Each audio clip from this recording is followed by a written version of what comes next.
Hi everyone, in today's video I'll show you guys how you can generate images in ChatGPT. Well, it's quite easy. So first of all, open your ChatGPT and make sure that you're logged into your account. And then from here, we'll get to this prompt page, right? So normally you'll just have to write down the prompt in order to chat with ChatGPT. But in here, if you want to generate image, here you can see a plus icon right here. Then you can see the option of create image. Tap on it. And then after doing that, here you'll have to write the prompt of it. Here you'll have to write the prompt of the image that you want to generate. Just like this, I have written down a prompt and all you have to do is tap on the send button right here.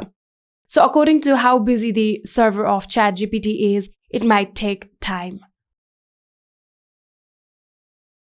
So it might take few times to generate your image. So wait for a few minutes. Just like this, within few minutes, we have successfully generated an image. And from here, if you are not satisfied with this image, you can tap on it. And in here, you can tap on this filter icon right here.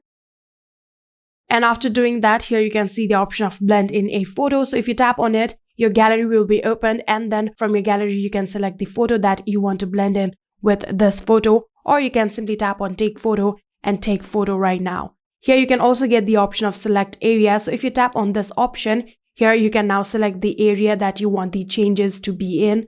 For example, I want this floor to be black. So I'm going to select the area and then tap on next. And then here I'll now make the floor black.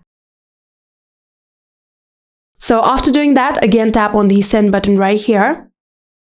And again, it might take few minutes. And just like this, here you can see within few minutes, ChatGPT has successfully generated the image that I wanted. And that is it. This is how you can generate images in ChatGPT. I hope this video was helpful to you guys. If it was, please do not forget to hit that subscribe button and like our video. Thank you so much for watching. See you in the next.